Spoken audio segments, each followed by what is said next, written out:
Pamela Shaw, and I want to welcome you to the 4th annual December 26th Facebook Live Goal Setting Session. I pray that as we eagerly embrace living authentically and meaningfully the remaining days of 2020 and face forward to 2021 with hope and optimism, the next hour or so is a blessing that brings you inspiration, education, conviction, as the Holy Spirit nudges, guidance, and action steps for consideration. So get comfy. Take notes if that's your learning style. Let's go after this time together with the confidence that we will come out of it more clear, more ready to take on this new year with intention, and in confidence we can and will live more authentic, productive, meaningful, lucrative, and purposeful lives. So if we were gathered in person for this workshop and the information, the lowball cost for the venue, food, and the admin team would be well over $400 per person. Now, I understand the headspace of equating value with invested skin in the game. So pretend that you do have skin in this game because your time is actually more valuable than your money. You can always earn more money, but time is elusive. You can't get more of it, and you don't know when yours or mine is up. So with that, I hope you'll fully invest yourself in our shared time. I have been preparing for weeks to bring you the best as my gift to you. Most of you, I'm connected to you in our community because you use the 90-day planner and you invest in the process of personal growth. So this is my gift to bring you the best of what's on my heart and from the Design Your Life content and philosophies. What I've invested in for all my adult life, put into practice, and what I've added in learning this past year. So I pray there is a word that will shift you, alert you, resonate with you in a way that you can take action to bring the best version of yourself forward in this new year. So chat it up. Again, a couple of Breakthrough Academy students answering questions you may have, but I'll go back and I'll read every comment you make. I'll create new Facebook Lives from your questions and your interests. So please feel free to keep the energy of our time alive by commenting in the chat and encouraging each other. So again, hit that share button, share this over to your Facebook page, and let's invite your family and friends to join in on a goal setting session. You know, I'm pretty sure we're all tired of acknowledging the unusualness of 2020, the required pivots repeatedly, the struggles for understanding, sustained faith, health, truth, connection, overcoming loss, surprise, a moving gauge of what we can expect. We have and continue to navigate a season of life that will be a history book standout. There's so much to be said, and at the same time, there's nothing to say. It's easy and common to hyper-focus on what used to be normal, what we miss, the contentious and polarizing conversations about masks and vaccines and quarantine shutdowns. During this season, we have not paid equal prices. Many have been sick, some have lost loved ones, lost businesses. We know that depression and addiction and suicides are up as high as 200% in some studies. Without taking lightly any of those losses or realities, for this purpose, I feel more inclined to find common ground on what we have gained. What lessons have you learned during this time? Put it in the chat. Share your number one lesson or what you have come to be grateful for during the past 10 months. Since we're not at the end of pandemic challenges, our current perspective and how we live becomes the conversation. What we can imagine, what we can envision, act on, influence, make a difference for, what we can create, what we can contribute, what we can become, that is what we must face with great hope and enthusiasm. We can't count on many of the knowns during our lifetime. 2020 has been like a snow globe, right? Shake it up. Nothing landed in the same place. If we acknowledge how 2020 has made us better, more resourceful, slower paced, aware, innovative, contemplative, or maybe not so insightful. Regardless how you have or are stewarding the storms of life, maybe you're in the bed sucking your thumb. Maybe you're in denial. Maybe you're indulging the refrigerator or a bottle to numb the necessity of dealing. So whether you realize others consider your work as essential or non-essential, maybe you didn't even know you had a category. Whether you were an early adapter, a late adapter, or you're just now realizing you missed a window of adapting, we must decide how we want to show up from this point moving forward. There's something about a universal refocus turning point, such as the beginning of a new year, that inspires intentional focus and a willingness to integrate meaningful change. We can agree, life is short, Health is wealth. Jobs are temporary. Cash is king. Earn a lot of it. So your options for living and giving are vast. Confidence in a sovereign God and a real faith with biblical knowledge and a community of like-minded friends who operate in this faith and hope, it's a gift. So how do we most honestly, effectively, powerfully, authentically proceed? Albert Einstein said, learn from yesterday, live for today, and hope for tomorrow. Catchy. I mean, Albert Einstein. But it's a little catchy. But what I think it means is we can either learn from the past or we repeat it. We either live in the present, in the now, or we lose it. We have hope for tomorrow, or we will never show up as our best, most brilliant, innovative, contributing, talented selves if we don't have hope in tomorrow. So how else can we view this past year as we prepared a goal set for the ever awareness of a true unknown future? You know, interruptions can be a great thing. Most of us don't have sensitivity or intuitiveness to interrupt patterns of our own that need to be annihilated, much less tweak them frequently. When I was teaching in South Florida years ago, my social circle got busted up when my roommates both moved away from South Florida and left teaching before I did. In retrospect, God was calling each of us to what he was calling us to in a new season. But at that time, I felt very abandoned, rejected, very much on my own, alone. Changes that I needed to make at that time, with them there, I knew I needed to make. I heard it in the whisper. I'd just been unwilling to make. I don't know what I was waiting for other than just the sheer humanity of disobedience. However, when the pattern got interrupted without my approval or endorsement, I started to make those changes. COVID has been a radical pattern interrupter. Leaving some things and some people behind is a given prerequisite to move forward. Lighten your load. You know, not everything you leave behind was a waste. We learn in every season, and perhaps without the past season, circumstances and relationships, you wouldn't be here, ready for more, listening for next. People, jobs, situations come into your life, some for a reason, some for a season, and some for a lifetime. But you have to define, decide, and take your next step. But Pam, hey, Pam, I was on here with you last year, just a year ago. I set goals in 2020. I invested in breakthrough goal setting and I spent time doing the work. And in less than 2 months, everything fell apart. Yep, for me too.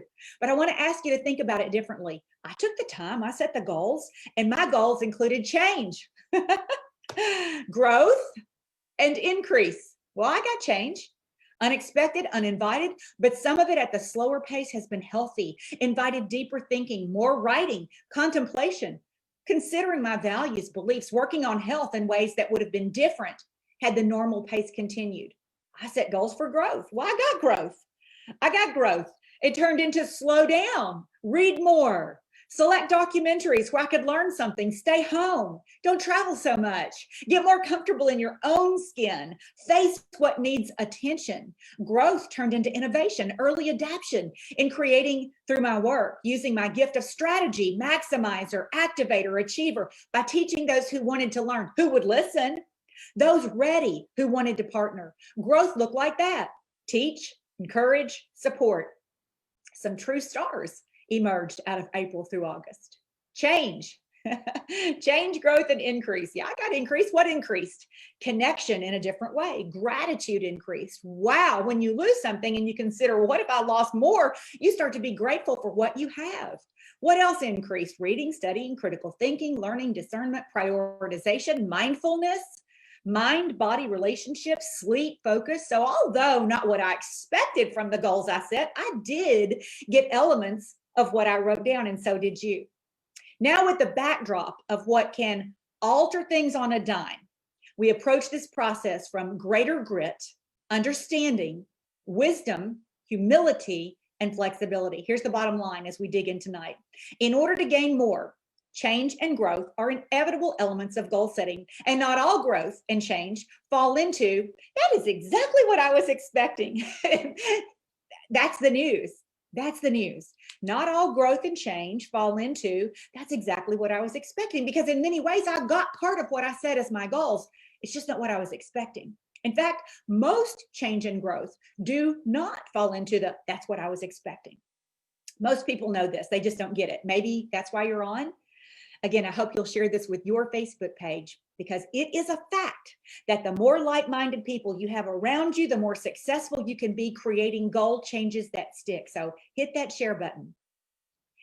We say we want increase. We even say we're willing to make changes, but discomfort shows up almost immediately once we set our goals. And with that discomfort, our defaults kick in and we loop around to old patterns because we don't like feeling uncomfortable.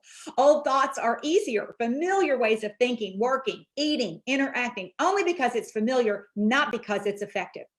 Growth is uncomfortable because you've never been here in this new place before. Say it with me. Growth is uncomfortable because I've never been in this new place. So of course it's uncomfortable. You've never seen this version of you. So give yourself the gift of time over time, a little grace, and get excited about being on this adventure. It's like any other new thing you might try. You just have to breathe through it.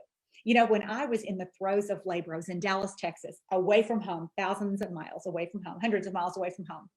Just me, just Jerry, and birthing Thomas. And I had a midwife, and I had all the fabulous technology at the Margot Perot Birthing Center. It was amazing. It was brand new. And they had this, they could tell when I was having a contraction, but the contractions were, I was doing natural childbirth. Oh yes, I did. And because they were so intense, I'd be like, no, I'm not having a contraction. They're like, oh yes, you are.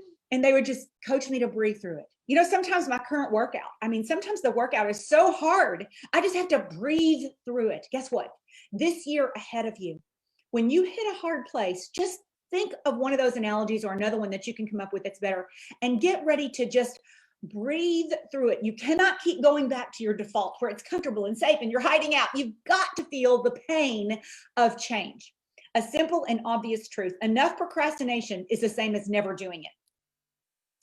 Now, I'm going to repeat some things tonight more than once, and I want you to know it's not because I didn't edit my content. It's because I'm repeating things that I want you to hear more than once. So I'm going to repeat this one more than twice. Enough procrastination is the same as not doing it, ever. Wow. So embrace the discomfort required of you to get the change you say you want. You have to come out of your comfort zone if you want to walk in your calling. 2021, with 6 days left in this year, 2020, let's look ahead. In the past, you felt repeat defeat, shame from that defeat, clarity that collapses along the way. If you found yourself hiding out, wondering where you can shine, if you will choose to grow in your strengths, I'm here to reinforce and encourage you. Yes, you can overcome defeat. You can gain clarity. You can shine in your strengths and make a difference. You may be unsure how or why this time will be different, but I can tell you that too broad a focus or too lofty an outcome without a process, without a method, persistence and patience to back it up, it will render you empty-handed every single time. So I'm going to base my teaching on the principles and the method of the 90-day planner process, of which most of you tuning in are wildly familiar with. So again, thank you for being a part of this community, because we know that you can change anything in 90 days. Supporting you every 90 days through the success of this method of personal growth is the most affordable way that I can mentor you for free. 90 intentional days at a time, 4 times a year. The method works. If you want to have a pretty planner, there are lots of options. A lot of pretty planners out there. If you want a planner where you can just make lists, there are lots of them. If you want an appointment slot planner, there are endless offerings. If you want to journal and think through questions, there's a buffet. But if you want a method that, when followed with intention, the 90-day planner is a tool that will support your pivot towards success in the life categories that mean the most to you. The only question is this: will you work the method? The object of the method behind the 90-day planner is to hone in on the area of personal growth right now that will give you the biggest bang for your buck. If you find yourself anxious, in a low mood, up and down, always angry at someone or something, addicted, relapsing in what you thought or said you'd overcome, comparing yourself, social media scrolling, news consuming, argumentative, fearful, uncertain, you've got to grab hold of the power of now, the blessing of today, and one by one take on the demons in a way, in the method of the 90-day planner, that highlights your unique strengths, your unique potential, your one-of-a-kind purpose on this earth. Sort out all those rogue thoughts and put all of that beautiful energy swimming in the same direction as your extraordinary future. I hope you've done some preliminary work and thinking through the breakthrough goal setting questions, but if not, be present to this message of today, and then schedule 2 to 6 hours alone tonight or tomorrow if possible.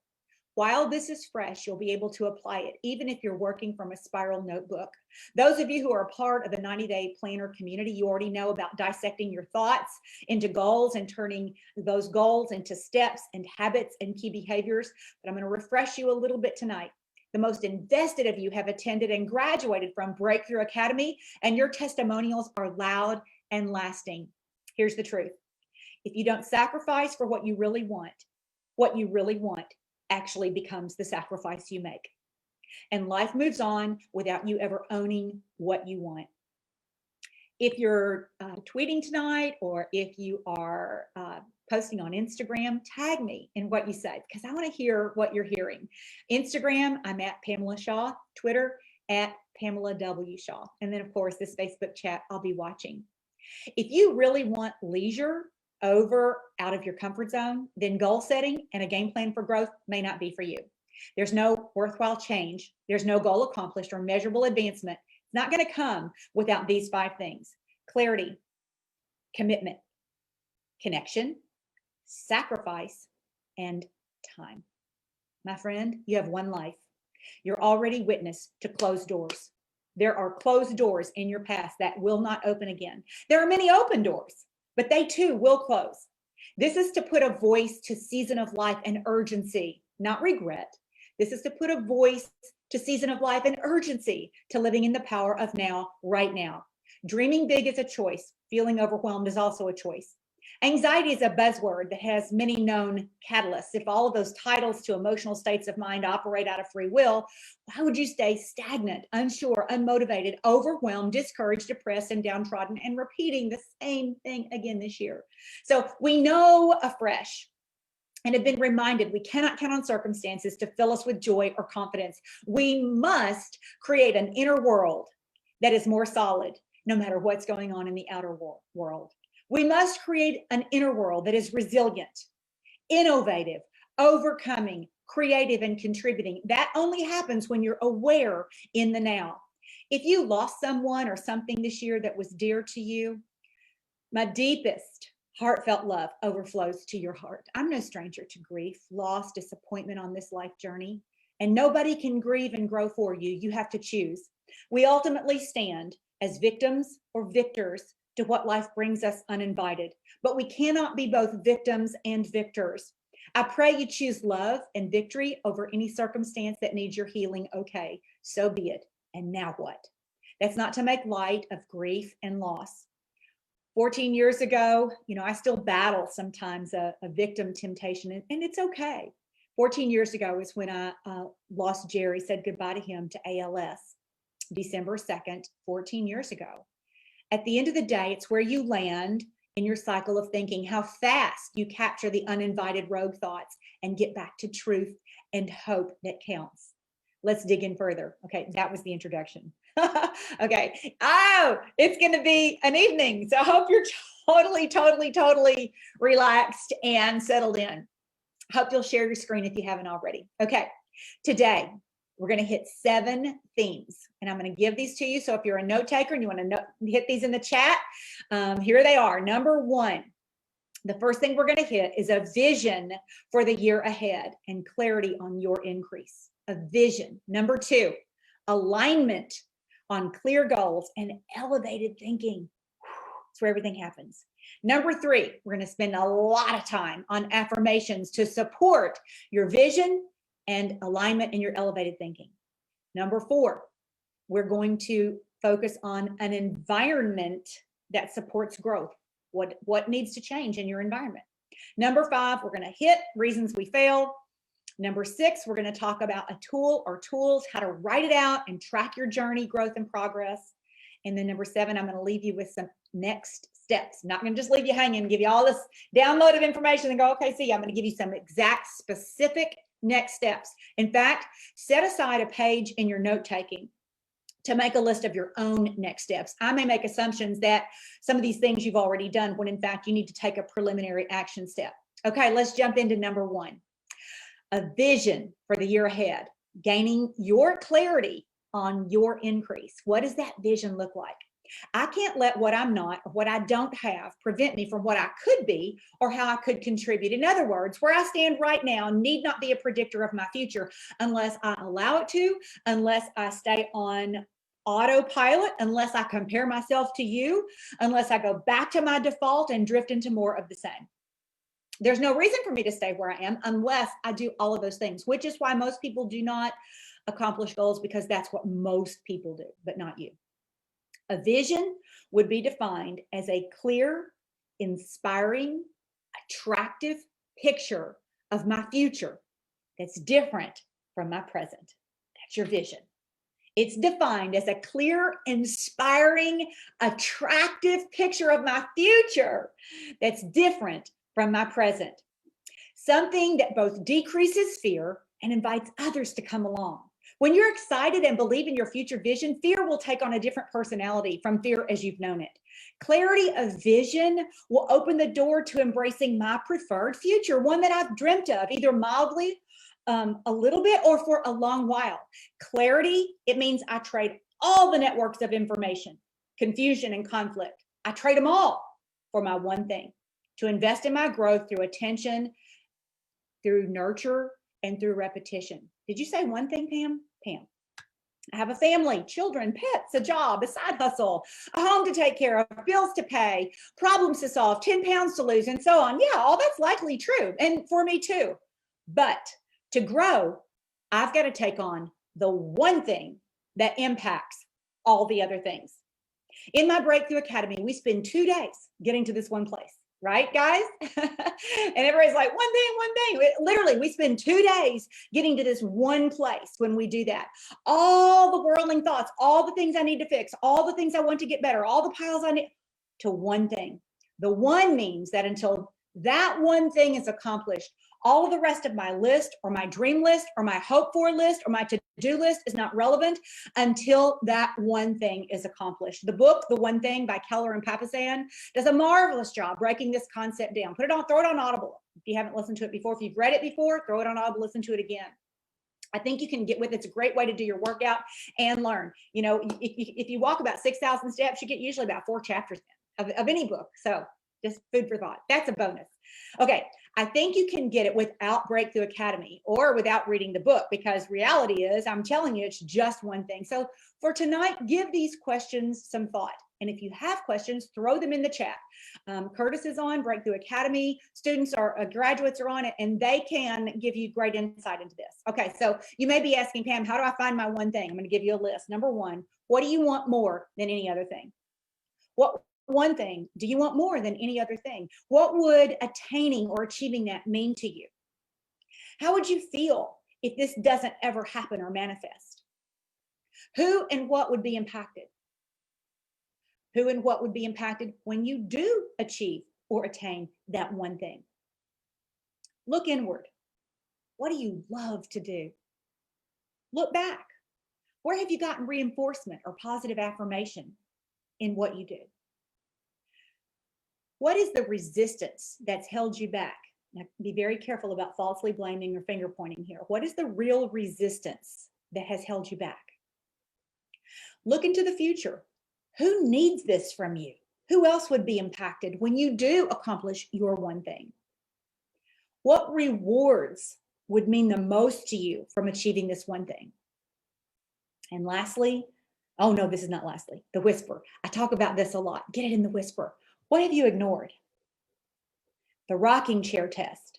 What will your perspective be from the rocking chair? And then lastly, on a scale from 1 to 10, what kind of problem solver are you? Okay, I'm going to reread those 12 questions, and I'm going to number them 1 through 12 in case you didn't get them, because I know I talk really fast, and I know you can go back and look at that, but we're about halfway in. So I'm going to go ahead and ask them all over again. And maybe if one person will write one, the next person will write two, and then we'll get them all in the chat and you can come back and review. Number 1, what do you want more than any other thing? Number 2, what would attaining or achieving that mean to you? Number 3, how would you feel if this doesn't ever happen or manifest? And who else would be impacted if it doesn't ever happen? Number 4, who and what would be impacted when you do achieve or attain that one thing? Number 5, look inward. What do you love to do? Number 6, look back. Where have you gotten reinforcement or positive affirmation? Number 7, what's the resistance that's held you back so far? Careful about falsely blaming. Number 8, look to the future. Who needs this from you? Who else will be impacted? Number 9, what rewards would mean the most to you? Number 10, the whisper. Talk about it a lot. Get it in the whisper. What have you ignored in the whisper? Number 11, the rocking chair test. What will your perspective be when you're old? When the doors and windows have closed, what will your perspective be from the rocking chair? And number 12, on a scale of 1 to 10, what kind of problem solver are you? Because there's a big question and a big answer in number 12. What kind of problem solver are you? How long have you had the same problem? Okay, now I'm leaving vision and we're going to move on to number 2, alignment.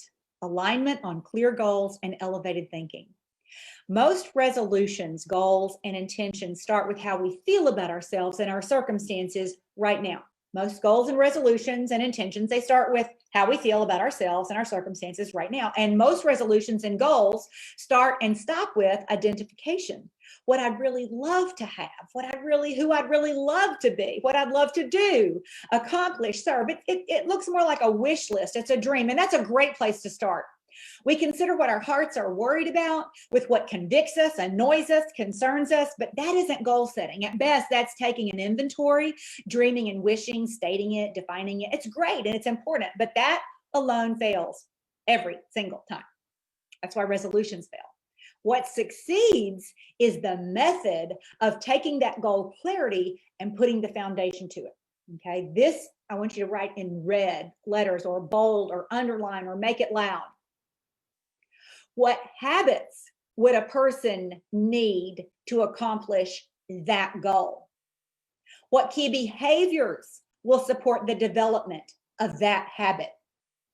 This is where the 90-day planner is separated from other date books or books called planners. Most of those are created by people who have not built anything with the process their book supports. I'm sharing with you a method that is proven by countless others, which will also hold up for you when you persevere. Do not give up. Go the distance. Keep building a new pattern to support the new habit, to build the new goal of the person who could live in that accomplishment.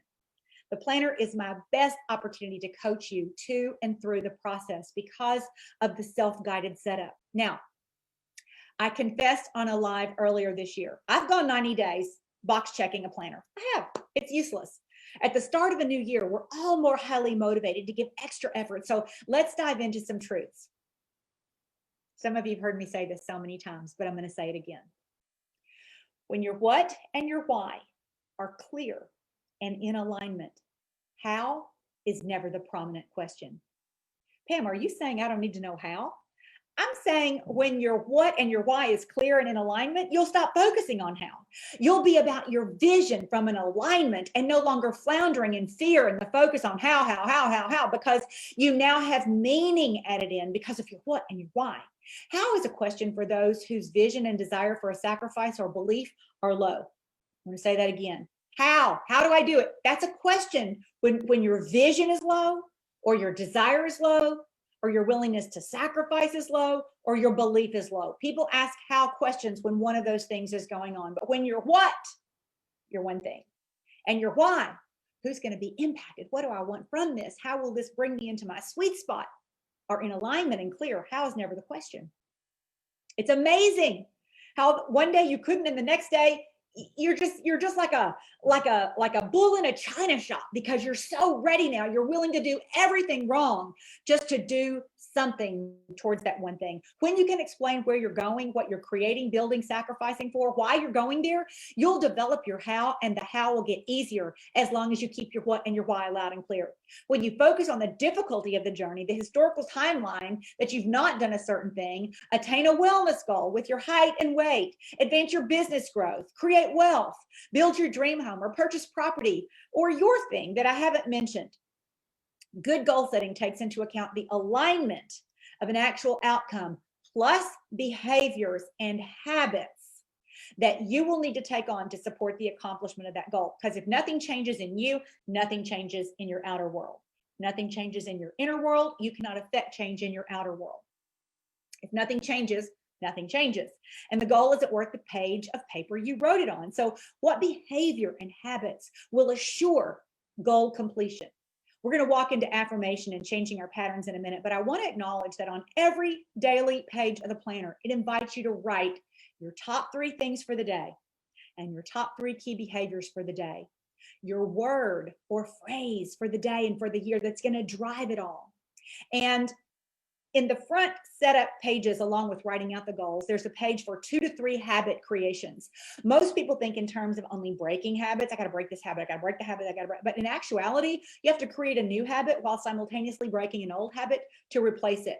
So in terms of building a structure, this piece of the day, that your top 3 things for the day and your top 3 behaviors for the day, you may write that same thing down day after day after day after day, your behaviors, but you could also be writing something different down. The point is that you are now engaged in the thinking of becoming, which is different from just checklist doing. So in terms of building a structure, a building or a home, there are 2 ways that you can compromise the stability of it. One is to tamper with the foundation. If the foundation is not solid or properly established, the building will ultimately crumble and you'll have problems on every level. It doesn't matter how beautiful the chandeliers are. The second way is to use compromised ingredients, cheap trees, cheap flooring, cheap shingles. This conversation on alignment of clear goals is concrete foundational to goal setting. You can have a vision, but if you don't have alignment, your what, your what and your why, this is a concrete foundation to goal setting. It's nuts and bolts. So before you start setting goals, I want to invite you to consider a much bigger picture. Vision. Contrast what has been and what is right in front of us.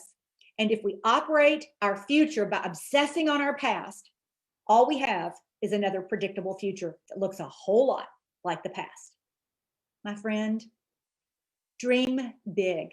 What is out there? Wild and big and outrageous, and it makes you sweat and it makes other people like eye roll. What would you do if you weren't too young or too emotional or too old or too heavy or too invested or too unsupported or too alone or too busy or too? What makes your heart beat fast? What are you passionate about? What problems would you like to solve? What have you been good at from an early age? You know, my older sister is, she's almost 4 years older. She's super smart, like Mensa smart. Like she scored 34 on her ACT before there were tutors and multiple takes on the test, like, 19, whatever. Yeah. And so the word on the street was my older sister is super smart. I'm coming behind her in school with all the same teachers. And the word on the street was that Pam is good with people. Okay, let's be clear. I graduated college with a 386. And I'm very smart. I taught classrooms of, as a child, of stuffed animals and Barbie dolls. I was a teacher. I took trash mail of my parents and I played office. Okay, get this. My favorite Christmas as a child that I can remember, my parents used to let us go to the JCPenney and Sears catalog, and we could decide on $50 worth, which is really a lot back then, right? We could decide on $50 worth of things, and that's what Santa Claus would bring us. My favorite, I think I was about 10 years old. I got a long blonde fall, like a wig. I got a reel-to-reel tape recorder with a microphone and it could record my voice. And I got a red vinyl maxi coat. I knew myself when I was 10.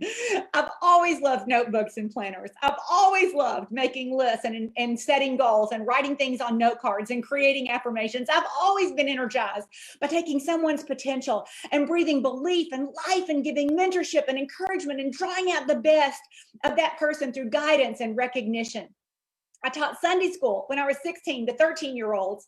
I tutored other people in college. I taught high school English and dance for years, and always hosted a small group of girls through church. What subjects can you talk about without losing interest? What truths and subjects have spoken the most to your life throughout your life? Take what is true to you and build on that vision to clarify your goals. It's easy to get lost through the journey of life. There is alignment and elevated thinking necessary to match the bigness of your vision for the year ahead. Okay, alignment. Moving on to number 3. I'm going to spend the majority of our time here because people ask me questions about this all the time.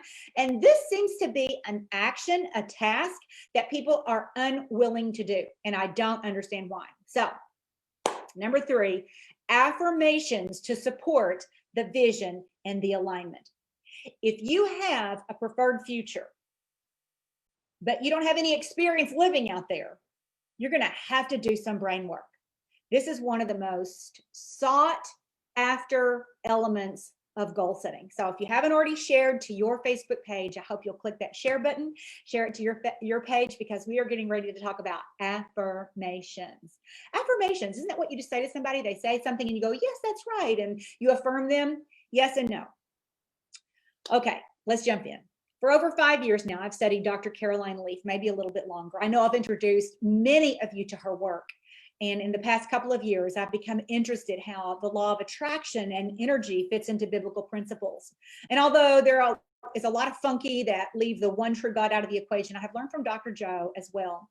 This year, reminding myself of principles taught by Bob Proctor and the Napoleon Hill Foundation, Think and Grow Rich. If you're not familiar with any of that, I'm going to recommend that you go back and take a look at some of that content. All of that together, learner is one of my top 10 strengths. I think it's like number 7. I love to learn. And so I've spent a lot of time during pandemic learning, reading, podcasting, journaling, researching. The power of thoughts cannot be overstated. The power of your thoughts cannot be overstated. The power of thoughts cannot be overtaught or from too many genres of thought. From the biblical teaching to capture your thoughts, right?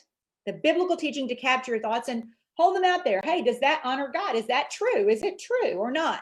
Capture it and look at it, you know, do a kind of an out of body, right? Multiple MPA, multiple perspective advantage from the epigenetics. So from the biblical teaching to capture your thoughts and evaluate them, to epigenetics research, proving beyond doubt that you can override your DNA, to behavioral psychology guidance, the message is the same. You can choose your thoughts with attentiveness and attention to them. Choose your thoughts. If you feel like you're on a runaway train, you got to bust that party up. When we give ourselves permission to emotionally invest in untruth, our willful alliance with deception mars our God concept and the amazing capacity of how we've been designed. We cannot willfully go there. Most people think the same thoughts over and over and over. Many of them are obsessive, ruminating, and yes, negative. Dr. Daniel Amen, known for brain SPECT scans, in fact, he's done over 160,000 of them, talks about ANTS, A-N-T-S, automatic negative thoughts. Smash them. So this is directly from his training. Why are automatic negative thoughts so harmful, he says? Negative thoughts cause your brain to immediately release chemicals that affect every cell in your body, making you feel bad. The opposite is also true. Positive, happy, hopeful thoughts release chemicals that make you feel good. Your thought patterns can also have long-term side effects.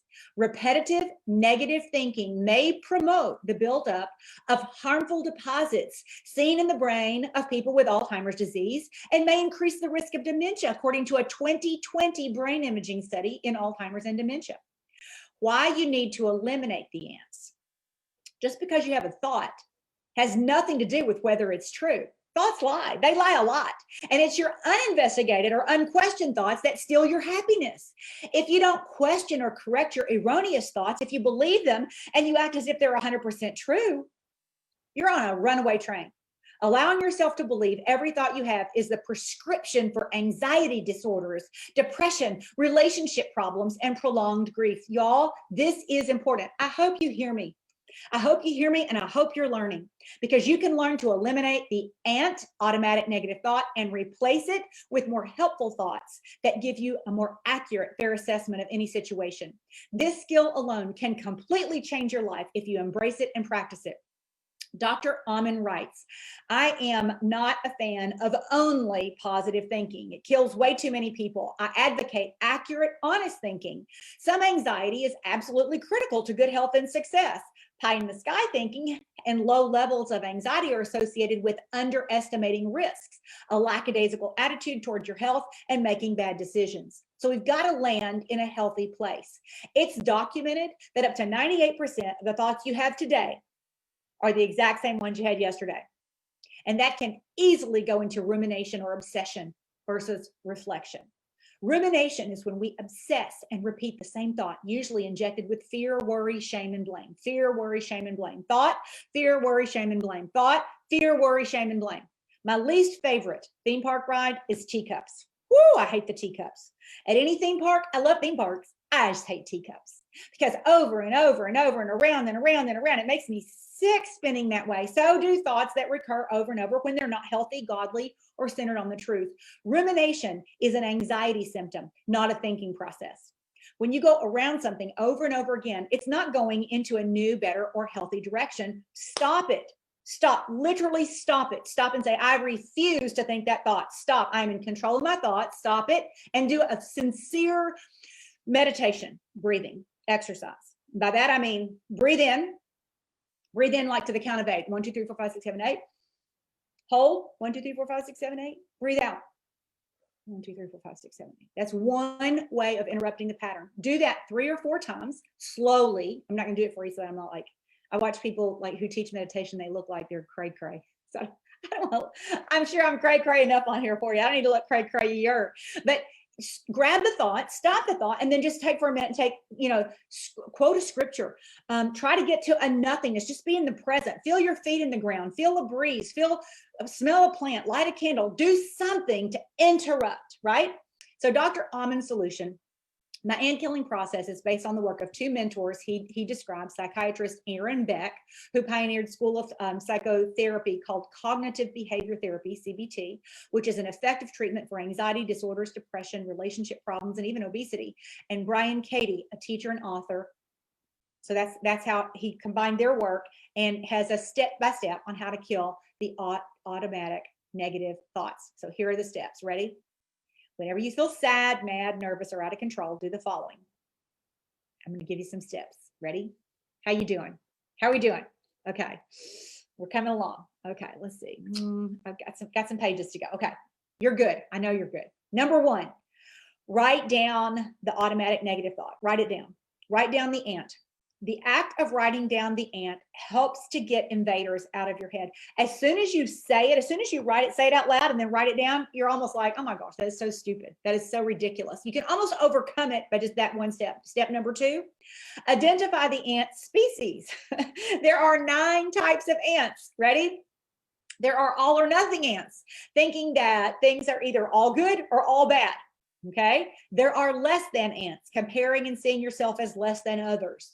There are just the bad ants, seeing only the bad in a situation. There are guilt-beating ants, thinking in words like I should, I must, I ought, or I have to. There are labeling ants, attaching a negative label to yourself or to somebody else. Label. Who wants to be labeled? I don't. There are fortune-telling ants, predicting the worst possible outcome for a situation with little or no evidence for it. There are mind-reading ants, believing that you know what other people are thinking, even though they haven't told you and they don't agree with your made-up interpretation. If only, then I'll be happy ants, arguing with the past and longing for the future. There are blaming ants, blaming somebody else for your problems. So, number 1, write it down. Number 2, identify what really is the thought. And then number 3, ask yourself, is this true? Am I 100% sure that it's true? And then number 4, ask yourself how you feel when you have the thought. How do I feel when I have this thought? And then ask, how would you feel without the thought? You're writing this down. And then number 5, make ant killing a daily habit. See, here's the piece that I think you might not get. This is work. Are you willing to do the work? Make ant killing a daily habit. Killing the ants takes practice. You can't just do it once and think you've mastered your thinking patterns. When you make it a daily practice, you'll feel more free, less anxious and depressed, less trapped in past hurts or losses. Anxiety, depression, trauma, and grief, they cannot wait for healing attention. They're both symptomatic and predictive of dis-ease. So pay attention to the symptom and address not obsess. During these uncertain times, your mental well-being is more important than ever, and waiting until life gets back to normal is likely to make your symptoms worsen over time. Newsflash, this is normal. Today is a normal day. We can't control the circumstances outside of us. We can only control what is inside of us and our perspective on what's outside of us. Why do we engage in God talk first thing in the morning and then during times of prayer? But the rest of the day, we engage in self-talk.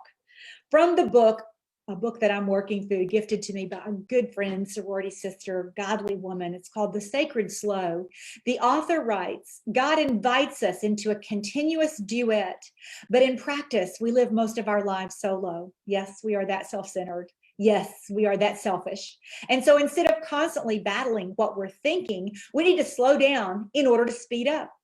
What do I mean by slow down? I mean letting all the multiplicity of thoughts and activities and checklists and patterns, let them all go and take time to process. All three of the tools I've created are processing tools. They are growth tools. They are self-guided, and they invite you to acknowledge how you're currently thinking. Remember, that's how we make goals, based on how we're feeling right now, what we're limited by, or what we're hopeful for.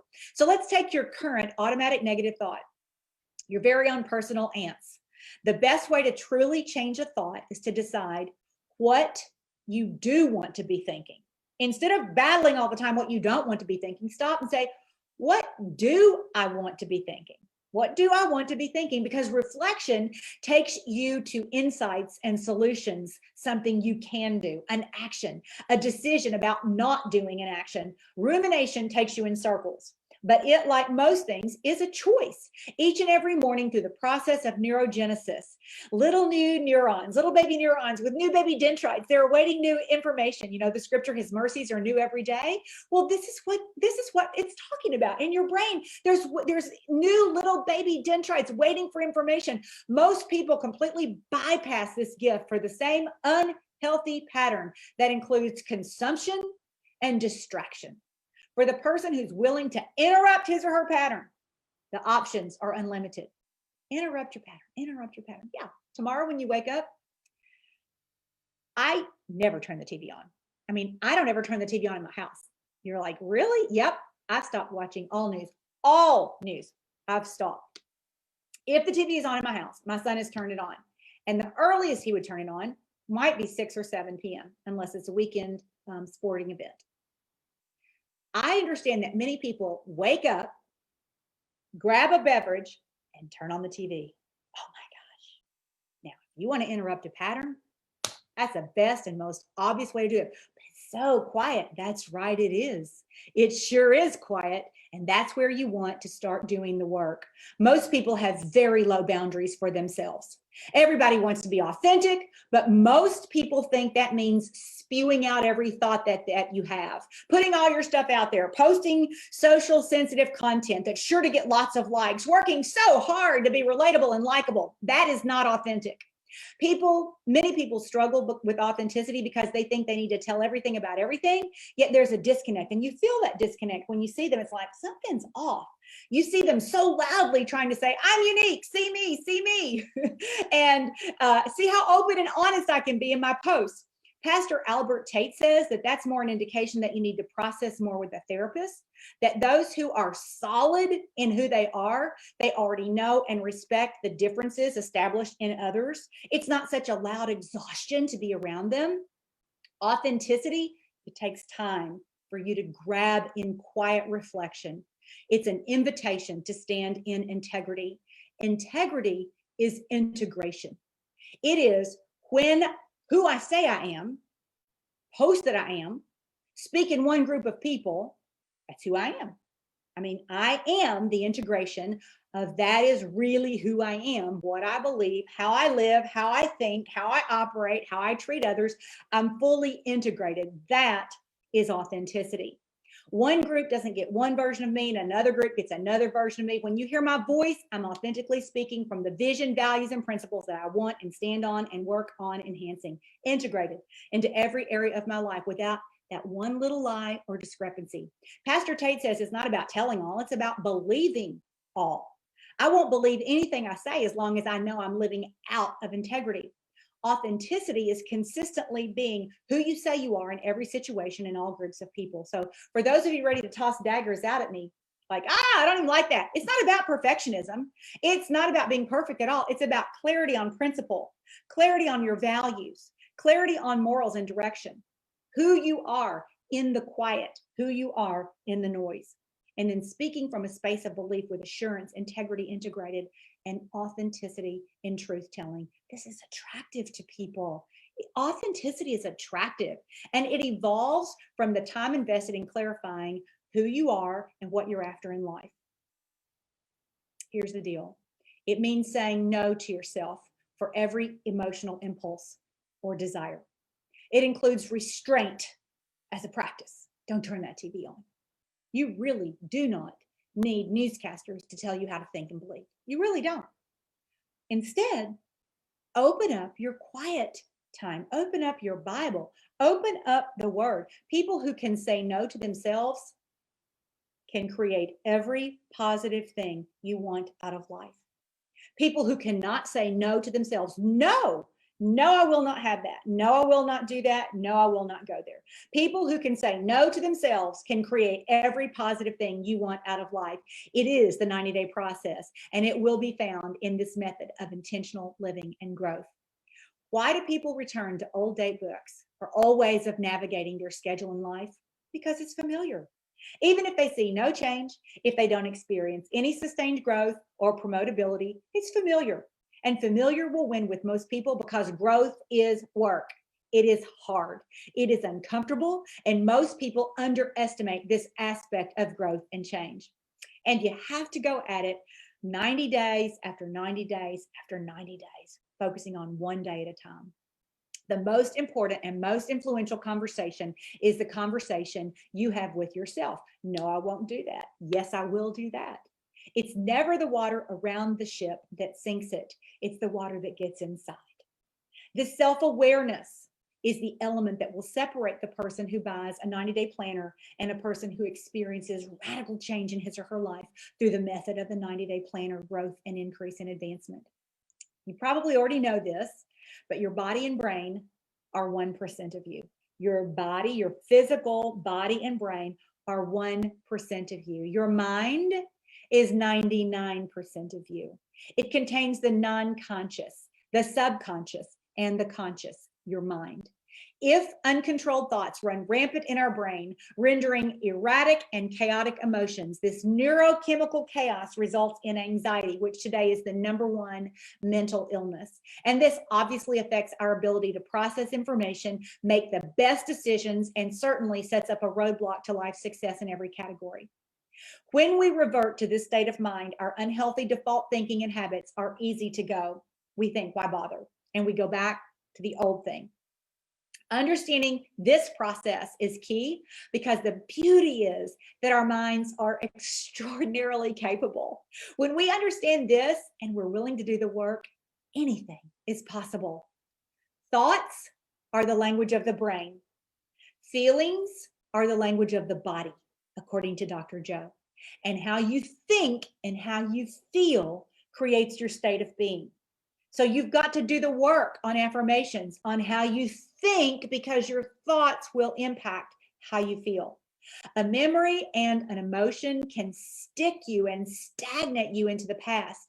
A smell or a fragrance, and I'll bet you've had a lot of that over the holidays because our memories are triggered by decorations or lights or traditions.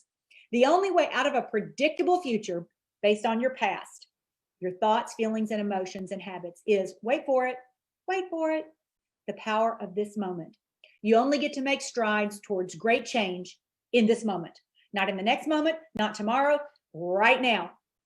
So how are you feeling right now? What are you thinking right now? What emotions do you hold right now? If you're feeling frustrated or like, I need to stop, I just need to get alone. Give me another minute, give me a few more minutes. Because it's super important that you understand that when you're feeling the most anxious and the most frustrated, the most whirlwind, that is when you stop and do the work. That is when you grab the ant. That is when you grab the thought. That is when you breathe in and out. That is when you decide, what do I want to be thinking? And you change it up right there. It's work. It is work. So if you disregard that you only get to make strides towards change in this moment, if you disregard that, your predictable future has already been written. We've been primed that the unknown is a scary place. But hey, guys, the last 10 months, we've experienced unknown every day. And here we are, standing on our feet, hopeful, note-taking, goal-oriented, ready to step into 2021 with greater intent and preferred outcomes, with vision, with alignment, with affirmations. This process of affirmation, this process of change, it's got to include becoming conscious of your unconscious thoughts, of your non-conscious thoughts, and of your subconscious thoughts. Complaining, making excuses, judging other people, finger pointing. When you become conscious of this, self-aware, you can change the thought. Those old emotions, they tie you to a past. Your old emotions that are very familiar, they tie you to a past and therefore to a predictable future. And unless you ask those emotions and unless you invite them and bring them along into your future, your predictable future has already been written. If you want to reap abundance, you cannot drag minimal in with you. You cannot drag in small thoughts. You cannot drag experiences of lack forward. Newsflash, if you want to detangle old emotions, thoughts, and patterns that have only rendered you more of the same that you do not want, it is work, a lot of work, daily work, repetitive work. Are you willing to do the work instead of debate the price tag of the work? If you want to change your state of being, all you have to do is marry a clear intention of the future with an elevated emotion of the present. If you want to change your state of being, all you have to do is marry a clear intention of the future, a thought, with an elevated emotion in the present, right now, a feeling. And the stronger you see it and feel it, the more strongly your body is conditioned to accept it. Have you ever just known that an outcome you desire was going to happen and it did? I have. And you know what happens?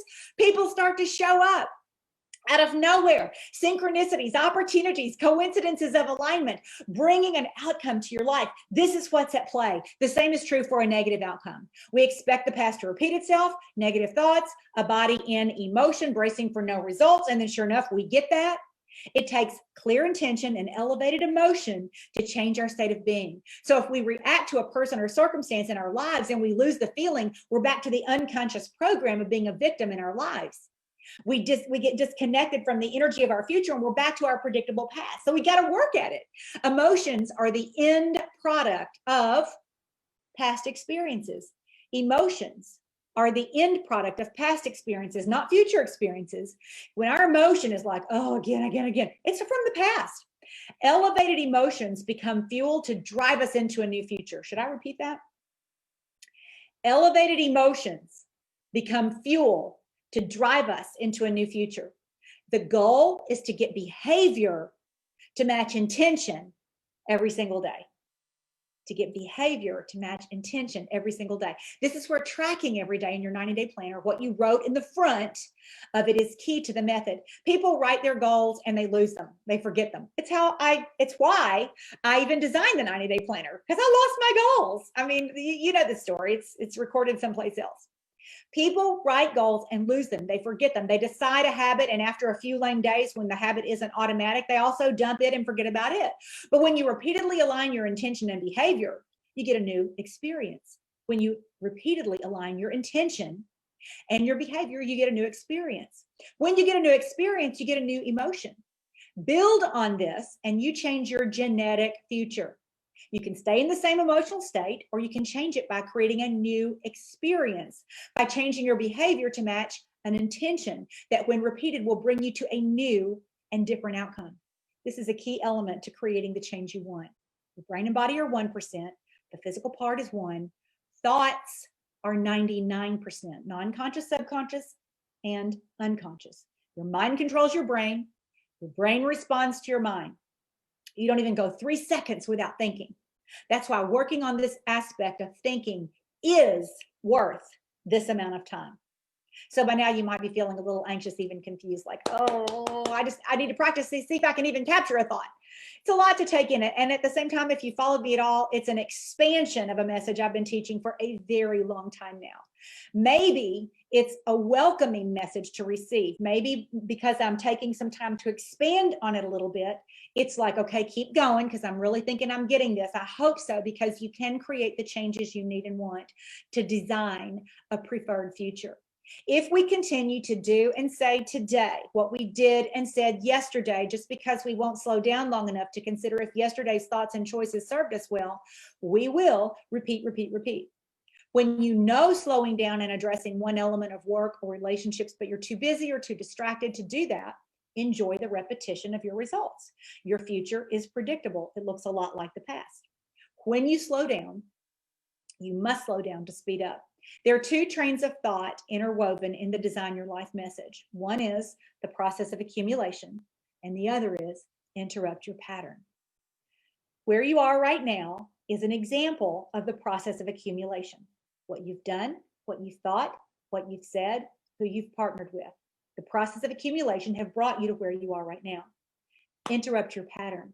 In fact, I'd like to suggest radically interrupt it. What if tomorrow you made some decisions about what it was going to look like and you interrupted your pattern?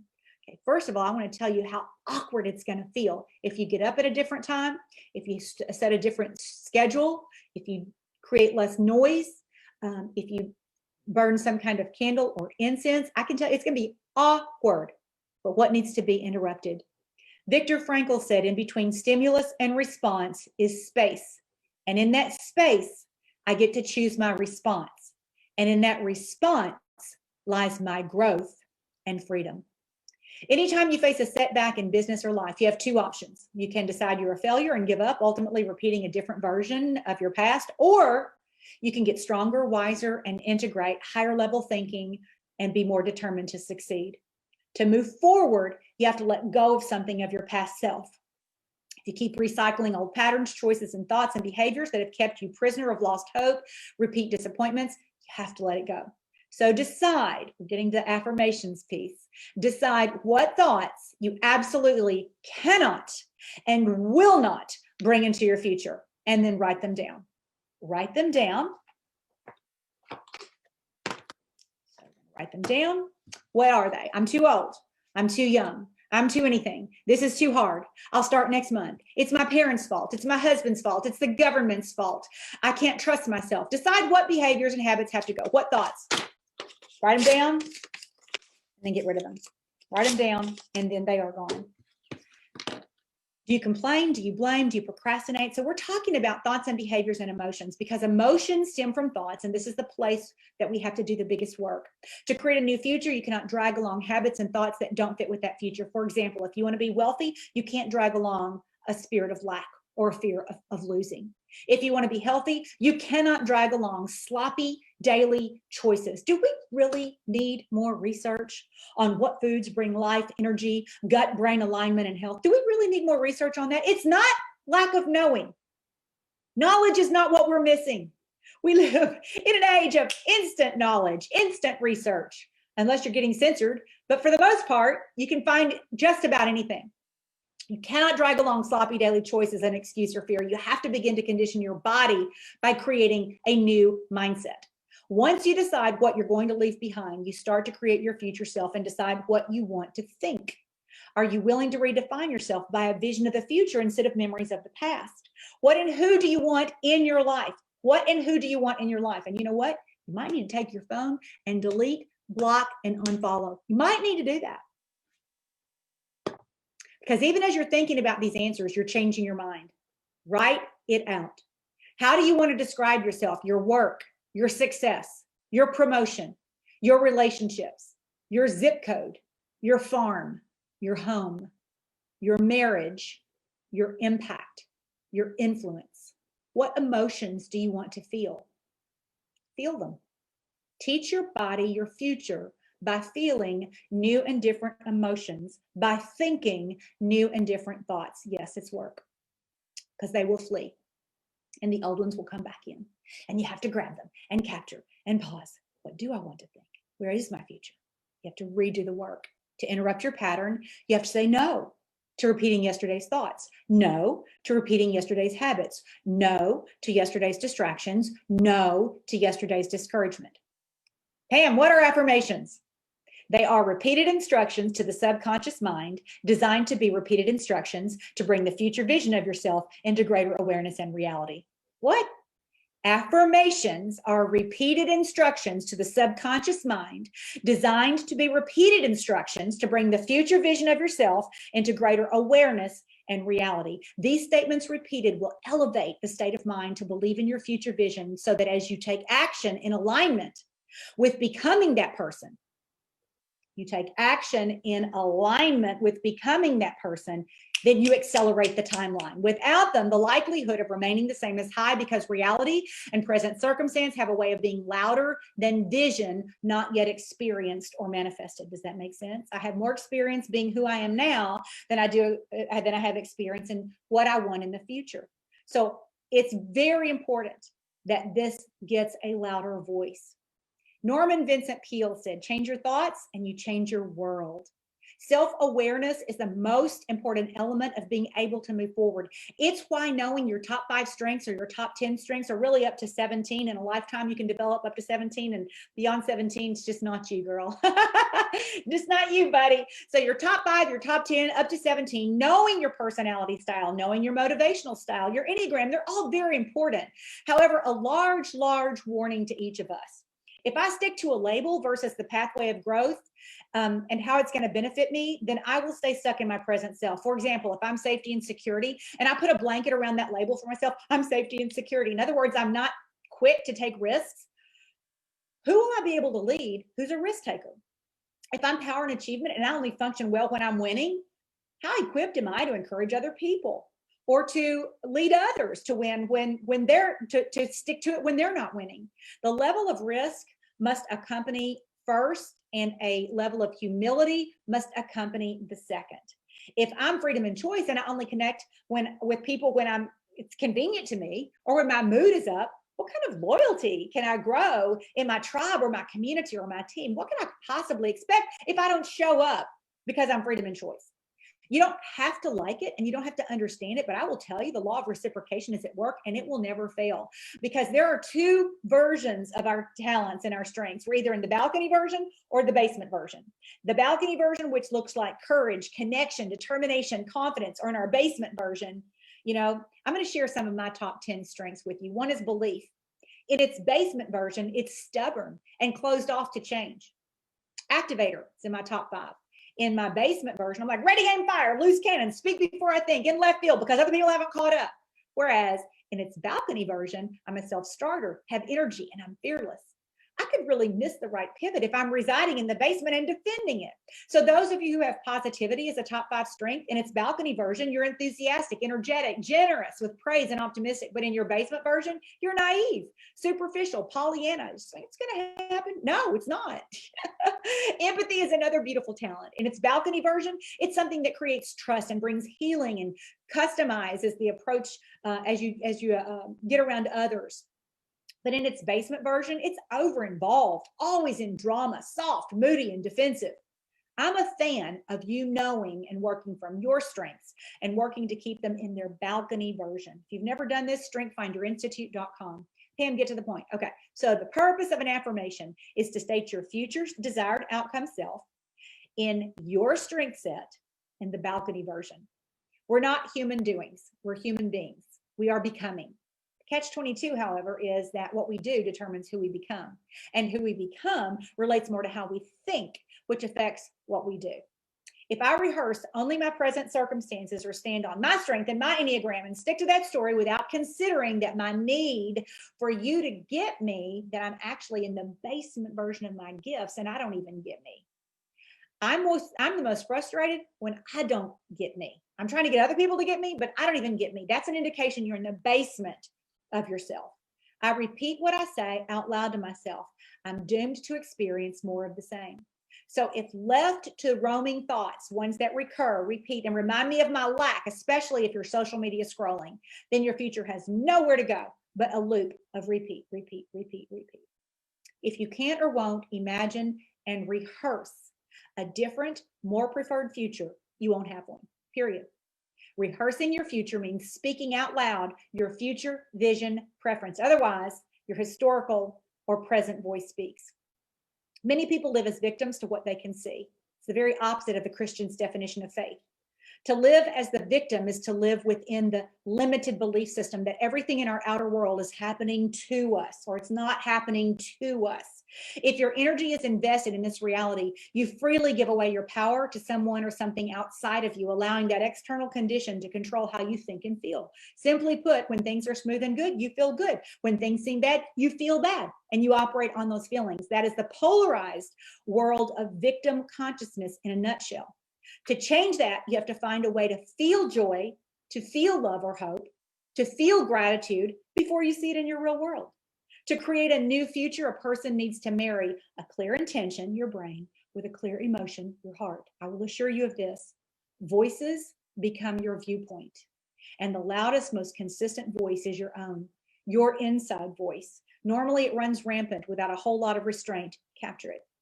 My first affirmations were on a cassette tape recorder a little while ago with a pillow sleeper from Radio Shack. It was very high technology. Plugged it into the little recorder and you put it in your ear, and the affirmations that I had spoken in my own words to music in the background, they looped around.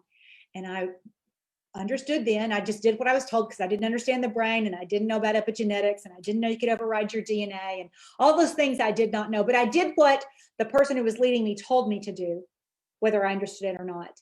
And I wanted to retrain my thinking to believe in a preferred future. So how do you create affirmations? Well, first and foremost, they are in the present tense. I am. There is the most powerful expression of I am. It states that a knowledge of I am. So that's the first. I am, present tense. You've got to believe what you write, even if you can't see it. And the only way you'll believe what you write, even if you can't see it, is if you're putting in the effort to become the person who could get the outcome of what you write. You've got to trust the process and not grow weary. Affirmations are repeated statements to the subconscious mind designed to be repeated instructions to bring the future vision of yourself into greater awareness and reality. These statements repeated will elevate your state of mind to believe in your future vision, so that as you take action in alignment with becoming that person, you accelerate the timeline. Without them, the likelihood of remaining the same is high, because reality and present circumstance have a way of being louder than a vision not yet experienced or manifested.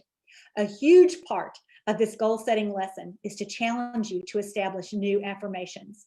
I'm going to give you 2 steps to writing out affirmations.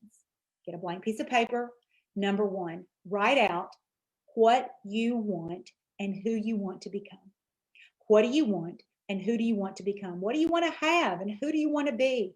Character traits, earning potential, earning money, an exact amount of money, a title, a zip code, a home, a relationship. What do you really want? Make the long list. And then number 2, put those real desires, not your wish list and not your dream list, what you really want. Put those desires in I am statements, and then put them on a note card or in a prayer journal or both, and then record them on the phone section of your voice memo. I'm going to give you just a few samples. Did I leave a few of them in here? I think I did. Okay. I am healthy, well, fit, energetic, and strong, 115 pounds with 15% body fat.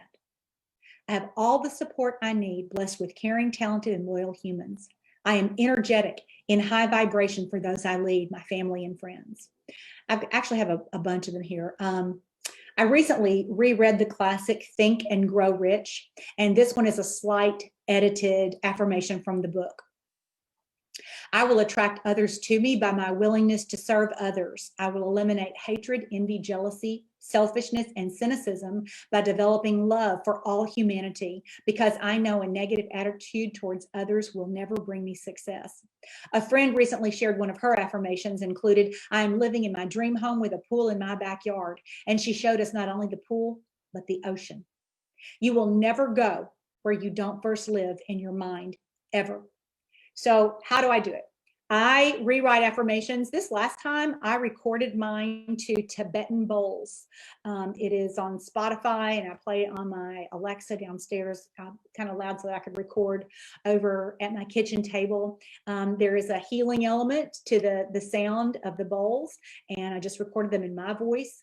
So once you've written them, put them in your prayer journal or your morning time where you're going to be able to see them in your 90-day planner. There's a space for them. And then also record them so that you can hear your own voice. Play them in the morning. You're like, you don't have the habit of this yet, so you have to set an alarm on your phone and to poke you to listen to them daily until they become a habit. Say them out loud at the beginning and end of your quiet time. Say them at the beginning of your quiet time and at the end of the night. Napoleon Hill in Think and Grow Rich says to repeat them out loud again before bedtime, the number one that you want the most. Use a duplicate note card as a bookmark in your journal or your 90-day planner so that you're looking at it more than once a day. I recommend downloading Hal Elrod's Miracle Morning on Audible.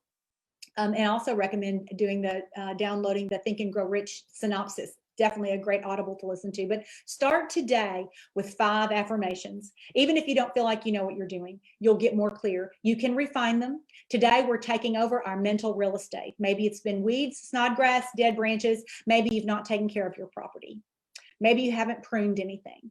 What you expect will come to you. Don't expect anything good or big or different, then you're going to get exactly that. Your expectation precedes your elevation. So starting tomorrow, your self-boundaries will be revealed. Will you say, no, not yesterday's habits or patterns, but a new one today? Can you say no to yourself? Can you create a boundary for yourself? Your determination muscle will be revealed. If you're weak, will you strengthen it? You know, I didn't get these rocking biceps in one day. I didn't get them in 1 week or 1 month. It's time over time. There's no one day that you go to the gym that you just walk away with a bicep. It's time over time. Everything we do begins with a thought. If you want to change anything in your life, you've got to first change your thinking. The 99% of you, your mind, you control it. You're not a victim to it. I've never seen or heard of someone radically changing something in their life, health, wealth, relationships, work, or purpose without first intentionally redirecting, redesigning their thoughts. We don't drift into a new promotion. We don't drift into health. We don't drift into true wealth or into influence. True growth requires intentional living. And for most of us, it will require radical interruption. So make some big picture decisions. Make some decisions today that will honor your future. In the next 10 years, right? Add 5 years to your life right now. Just do a quick math. How old are you plus 5?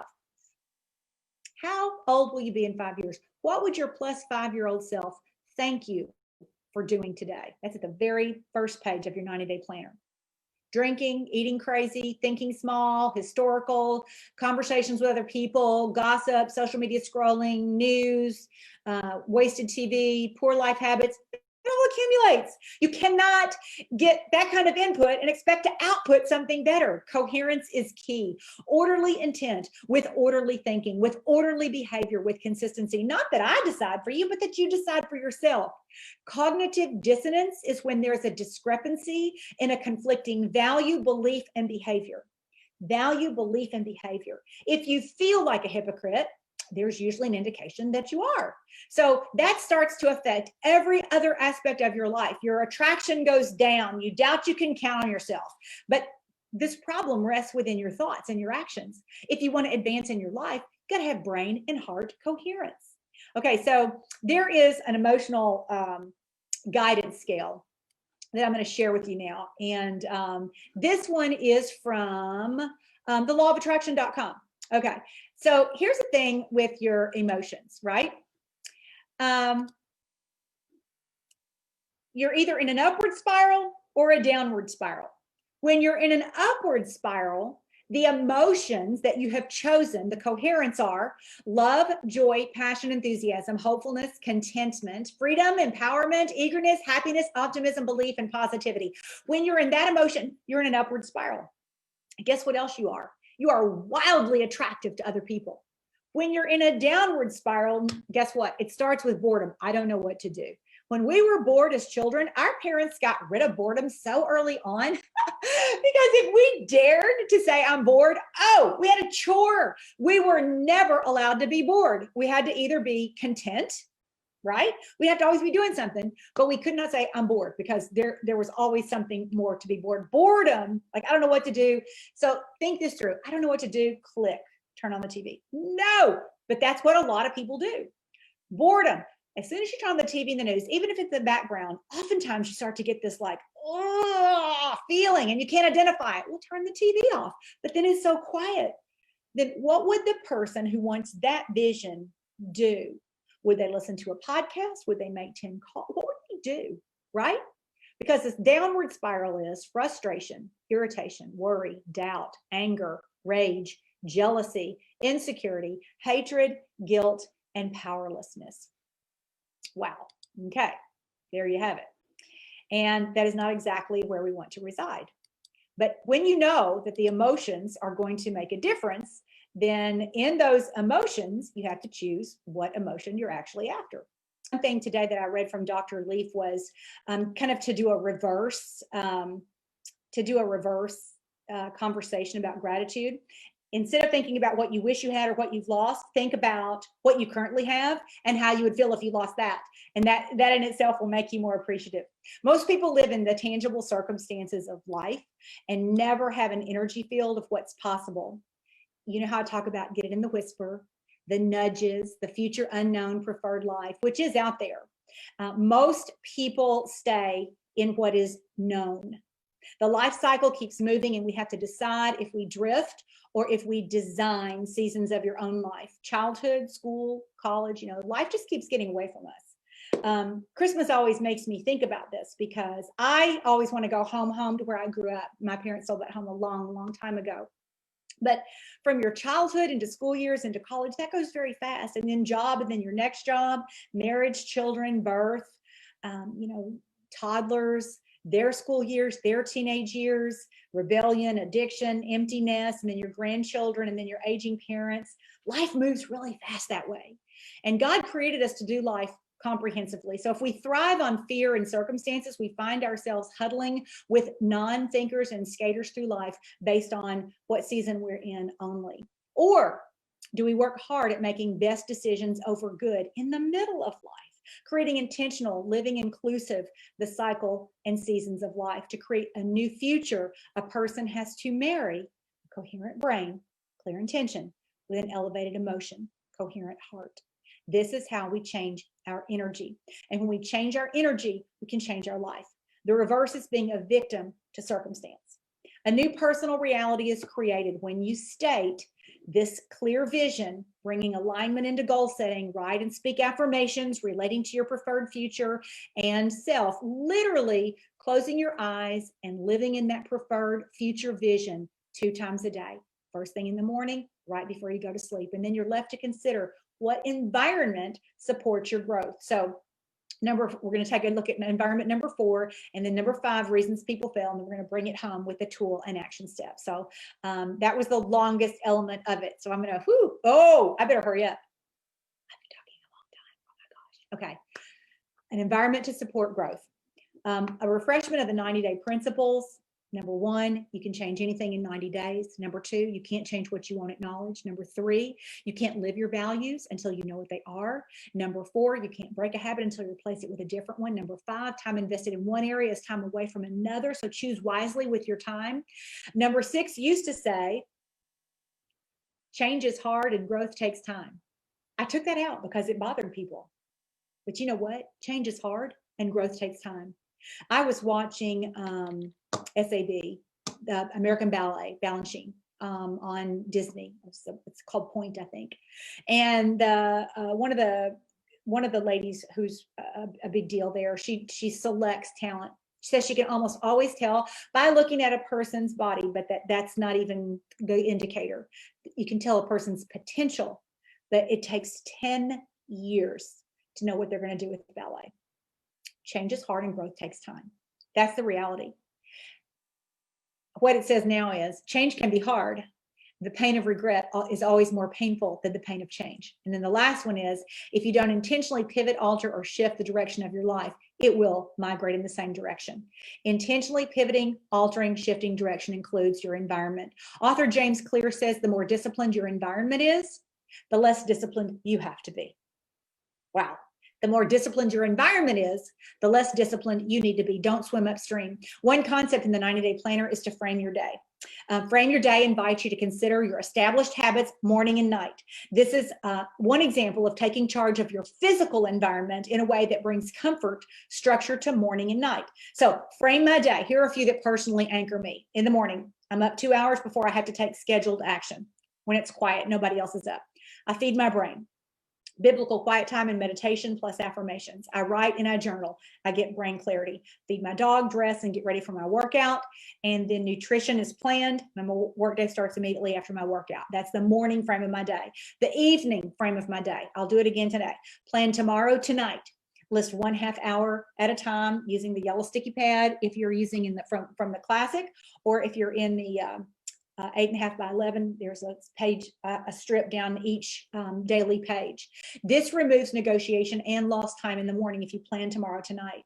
In the evening, I will declutter any accumulation on my desk, phone images. It removes distraction in the morning.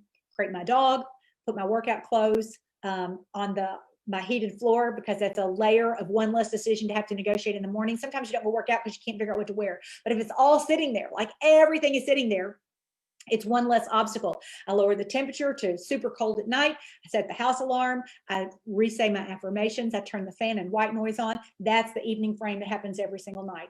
I hate to wake up in the night hot. And so I don't at my house because it's 60 degrees in the house at night. Lots of blankets, heavy blankets. I got Thomas a weighted blanket. He's so excited. But it's cold, and it's because you sleep better and deeper, and you get more REM and deep sleep when it's that cold. So those are just things that I've studied that I know now. I just know that. I stop eating at least 3 hours, usually 5, before I go to sleep, because I don't want the digestion to wake me up. They're just things that I know now, that it's not up for discussion. I now know this biologically. So when you frame the beginning and closure of your day with structure, it minimizes debating your important habits. The first 2 hours and the last hour, it's a remarkable habit that strengthens you in confidence. So in your environment, what in your house, if it weren't there, you would not stumble over? So obvious are consumptions: unhealthy food options, ingredients to bake, alcohol, piles, magazines, TVs in every room. Put space between you and a triggered temptation. You got to control that environment. And then, your quiet time. Set up this space and time. I love the movie War Room with Priscilla Shear, because there was a clear evidence place where that woman went to pray. I have space where I have my quiet time. I have my books and my Bible and my journal right there. I don't have to find them or think where I want to sit. I know where it's going to be. In your environment, who else lives with you? Other people and their mood, their issues. Navigate the uncontrollable versus experiencing the same frustrations over and over and over. Dance around it. Find a different way to move that environment. Neighbors, hopefully you have good ones, but maybe you have some annoying ones, right? What do you do to navigate environmental interruptions that work for you? I've seen people sabotage themselves over and over and over by making the most obvious disruptive decisions. It's as if they welcome the distraction as a legitimate excuse from going on a focus journey for long enough to get a result. So they literally hijack their focus, from who lives with them to an untimely move, to barking dogs that prevent phone calls and conversations, to a random vacation. Really, scenarios are endless. I've seen people take repeated vacations instead of taking one every other couple of years, gritting it out to buckle down the inevitable. And listen, I'm not saying no to animals or no to vacations. Wise people time their choices well. And I've seen people time them well, and I've seen people literally just disrupt and repeat the cycle all over again. All of us have blind spots. All of us do. I do, you do, we all do. However, most of us don't invite the closest of friends to speak into our lives because we're unwilling to make the changes and admit the decisions. We keep the same voices, and those same voices keep us the same. Result: stubborn and prideful trumps vision accomplished. When you're ready, and hopefully with enough time left, you will address in accountability what you already know to be so. While I'm on this topic, are you someone who makes accountability worth it for the person who you're being accountable with? If accountability turns into accusations of the other person, a debate, personally, I'm not going to do it anymore. I bring my best when the person I'm engaging brings her hungriest, does not waste my time, integrates suggestions and insights from my experience. I'm not 20 anymore. I'm not 30 anymore. I'm not 40 anymore. I'm not even 50 anymore, right?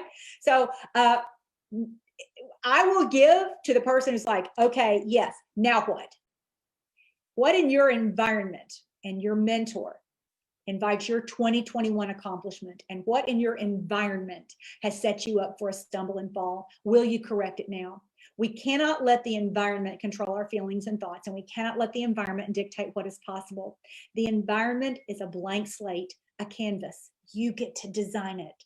Design your life. Live your vision. What are you allowing that you're not addressing? Your environment also includes existing relationships and situations, circumstance. This often dictates advancement or stagnation. You know, if I'm describing you, if you feel good, when circumstances and relationships work and they're going well, you feel good. And when things are not, you feel bad. TV's on in the background. You haven't figured out why you want to bite yourself. You wake up to every piece of your environment. This is critical to know. And even more so if your feelings drive you more than controlled thinking, logical, well thought out pivoting. Ironically, the way you think and the way you feel attracts and it affects the environment you live in. Living in stress is living in survival. Activating the autonomic nervous system, which mobilizes energy to fight, run, freeze, and hide. It's a constant state, and this points to some kind of breakdown and dis-ease. So what needs to change in your current environment to assure cohesive alignment with your vision, your goals, and your affirmations? It may be a tweak, a day of decluttering, or it may mean you go to another piece of real estate to do your work without the distractions. If you need to get rid of stuff in your workspace, put it in tubs and in the garage or attic or storage. And if after a year you didn't need anything in the tub, throw it out without looking. Full disclosure, I've lived in my home 25 years. I could unload a third of it still. I've done some decluttering and remodeling along the way, but my environment does not affect my work focused future. If it did, I'd take 2 days or a week and clear the space out that was distracting. Our tolerance for this is very individual. So if your convenience and comfort is bigger than your vision, you'll unlikely hear this, but environment is key to goal accomplishment. That leads me to another area of uncomfortable conversation, and I promise we'll end on a high note. If you only address the feel good of goal setting, nothing will change. When you address the real deal about remaining the same or digressing, then and only then from an honest place, which only gets placed in history once addressed. It's not like the truth is going to come back and bite you once you're willing to deal. It happens in this order. Identify it, bring it all out in the open. Call it what it was and is. Be 100% honest. What is causing that emotion or feeling? And you cannot go, it's you, it's you, it's you, it's you, it's you. It's the way this, and no, it's not, it's you. It is based on fact or assumption, the way you're feeling. Fact or assumption. When you live your life projecting intent onto others, you'll always feel the anxiety of that choice. Own it, not blame it. Acknowledge the clue of the emotion. What is true? What am I interjecting? How we're replacing that with a healthier next option, future choice, thought, habit, decision, and so on. What outcome will the new produce? What is the price tag of going back to old? You choose. What in your environment and relationships is a blockade to your goal accomplishment? What are you going to do about it? Okay. We have 5, 6, and 7 left. We're going to move really fast. Reasons we fail. There are reasons people fail in goal setting. 1, too many goals at one time. And 2, they set resolutions and not goals. Resolutions wander in the self-control category. I can discipline myself. I can grit it out. I resolve to never or to always. This leaves the outcome to emotion and to circumstance. It won't work. 90% of all resolutions are gone within 60 minutes. It has to be a method, a foundation for successful goal setting. It's another reason people fail is the goals aren't written, clarified, and broken down. They're not repeated, and they're not accountable on a regular basis. It's too much work. Okay, stay the same. I didn't say it was magic, Tinkerbell, or spell. It is work. I think that's really the message that I wanted to bring you tonight, is that change is work, and it's worth it. The other reason people fail at goal setting, they're not willing to do the work. Please tune in. If you could do on your own with what you know and how you treat each day, each emotional trigger, each setback or limiting belief, you'd already be where you want to be. And yes, let's celebrate progress, any progress, no matter how long it took.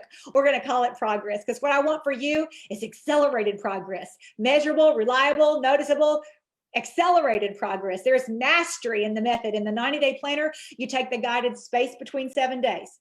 Between every week, it's what I call the space between 7 days to recalibrate.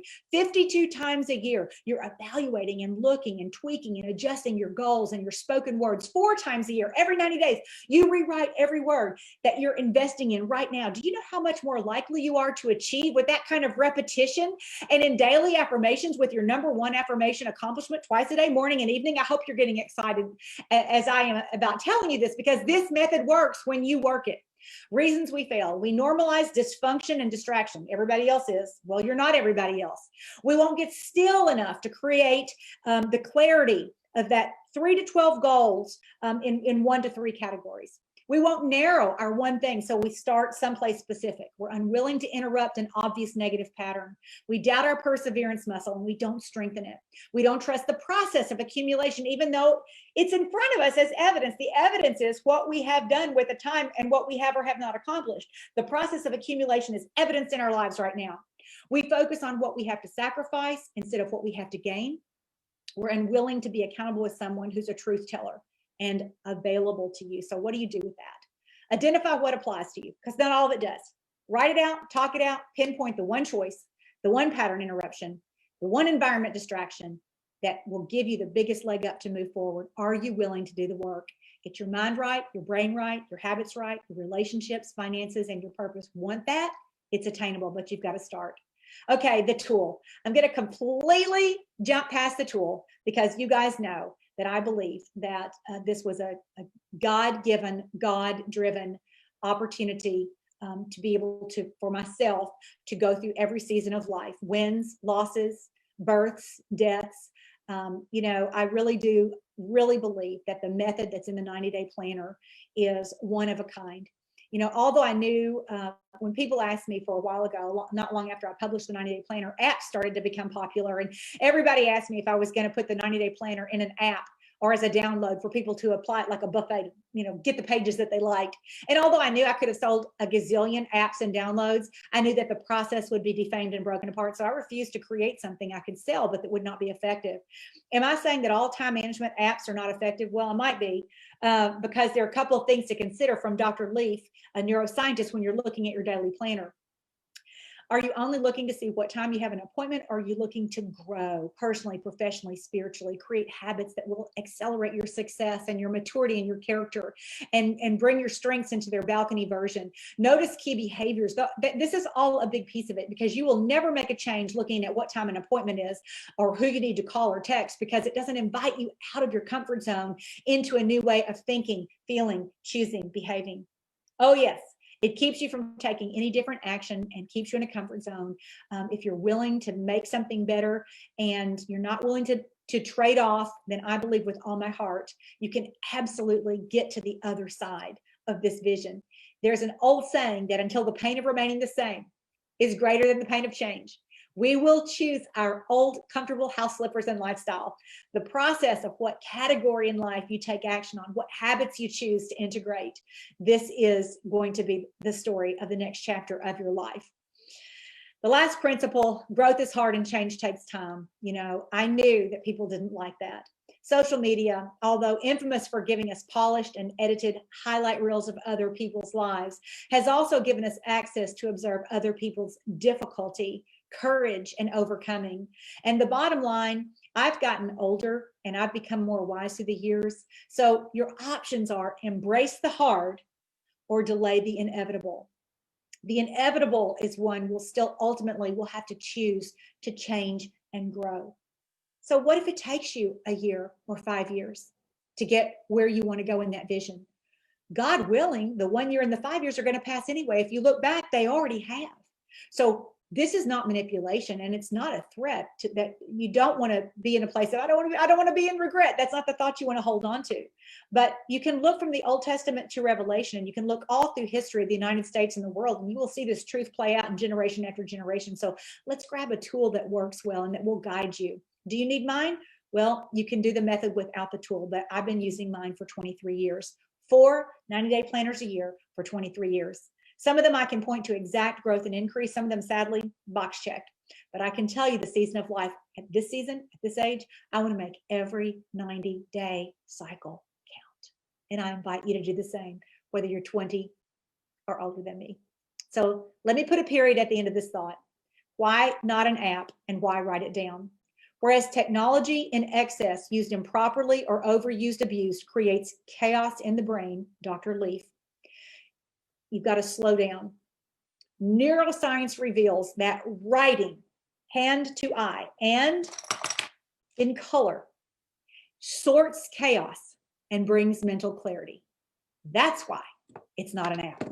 Dr. Leaf teaches how to do effective 63-day brain detox using her metacog process of gather, reflect, write, recheck, and active reach, a system that is a brain building exercise, writing it out in the planner, writing each day your top 3 things, your key behavior, reinforcing your morning and evening, framing your day, putting a word to the morning and evening, your gratitude, 6 most important things at the end of each week. As I said earlier, there's a 2-page spread, the space between 7 days.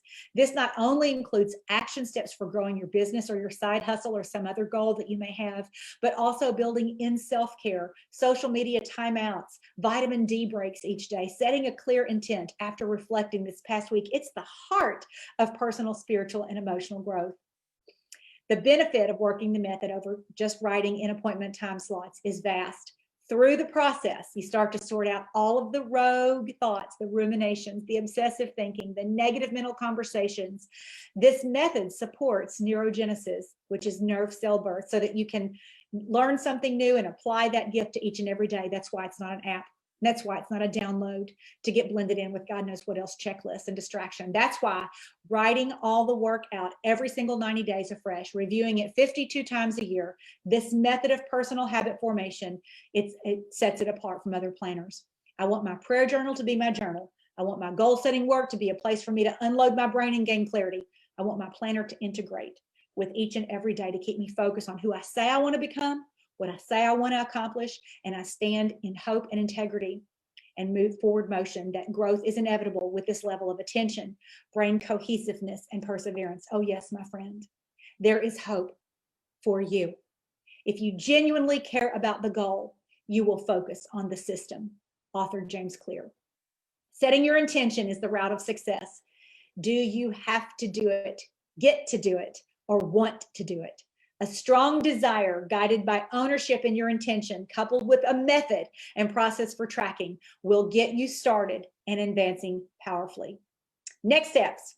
Most years I'll go through the 90-day planner and I'll explain the whole thing, but this last year I recorded I did a video recording. It's on my site. It's called The Method. You can go to pamelashaw.pink, click on Learn. There's a free video. It walks you through the planner. Repetition of this method increases belief, because with every repeat, you will experience progress in the direction of your spoken, written, and affirmed goals.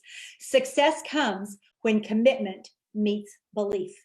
Commitment meets belief. Belief grows when you learn you can count on yourself to do the work. When you tell yourself no, when you set boundaries, when you say yes. Commitment is the work. Belief is the result of increased hope and seeing advancements towards the outcome you've stated in the form of goals. So I don't want to skate over the word work. Making change of any significance will feel awkward. Therefore, because, to repeat, you have not resided in this new place before. When you make your talking points about doing the work of growth, but there's no outer manifestation of growth, be careful not to let your words precede the honest work. When you're growing, there's a manifestation of it. You don't have to tell people, I'm growing, I'm doing the work. They'll see it. I built one of my favorite talks ever, Get It in the Whisper. It means what it says. It's very likely you already know where to put intention and habit formation. It's likely you've dodged it for some time, tiptoed in and out, reverted back to your default to resume into comfort, your lack of belief, or making that change is going to be a difference. So what's missing? Honesty, definition, clarity, courage, time over time, accountability. It's that simple. Don't make it harder or more philosophical or more excuse driven. We're all some kind of version of wounded children. You're not alone. We all are. Let's deal, heal, and grow. There's power in simplicity. Complexity is the enemy of all progress. Don't overthink this and don't overcomplicate this. Schedule a half day in physical space where your creativity, concentration, and focus is at an all-time high, where distraction is low. Work on the alignment of the answers to this content in your current life. How can you bring greater alignment to what is and what will be? Only you can make space for that tweak. Only you can go the distance and grab the benefit of time over time. Only you can track what matters, and it's not lists of to-do. It's habit formation with decided key behaviors that will produce a person who can produce an outcome. For your next steps, action is required. In the front of the 90-day planner, in the front of the prayer journal, in the front of the breakthrough goal setting book, there are guided questions. You can just start in one tool, or you can start at your choice, because the method doesn't support goal setting, breakdown, and growth tracking and accountability. You will repeat history if you don't do the method. For consideration and then clarity, here are 4 final thoughts with steps to take. I promise you, I'm so almost done. I really am. These are and they all start with A. This is your action of next step. Number 1, adjust the many to get to the one. What 3 to 12 goals over the next year would bring you the satisfaction in 1 to 3 areas of your life that you want to enhance or elevate? Simplicity is key. Fewer is better, and fewer will be more aligned if you're a new goal setter. And if you've been goal setting for 3 decades, but you haven't accomplished a specific goal, you're now new. What's your one thing? Journal it out, put it in goal format. If in the 90-day planner, the goal categories, pick 1 to 3, then 6 years and 6 months to a year, and then daily, and then benchmark you. It'll guide you through it. It's self-guided. You'll be tempted to set goals and more, but prioritize down to the one. Number 2, advertise it to yourself visually. Get a vision board. Seeing reinforcement. My vision board is right here. You just gotta put it in visual. Many of us are visual creatures. Advertise it to yourself on a vision board. See the reinforcement. Take the time to add images to a poster or some sort. Let the images match your words. I could take you through 3 decades of my own journey with examples to validate the importance of adding the visual dimension. Key is your commitment to a result. Don't put it on there if you're not committed to the result, if you're not committed to seeing it through. If it's only a wish, a poster won't bring it to you. If there's a specific commitment where you're adding the other components, this is a compliment. Number 3, affirm. Affirm it in new statements. Make the affirmations to support the process of changing your thinking. It takes 21 days to build a long-term memory and redesign neural pathways, and another 42 days to give these new thought networks sufficient energy to become a habit that will impact your behavior. Most people give up 4 to 5 days in without any observable change, but it's going to take 63 to 84 days.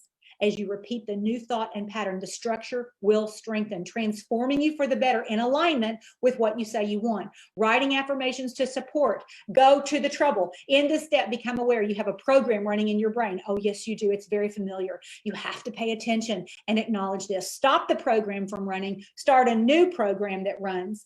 Work and time over time. Process of accumulation. This will work.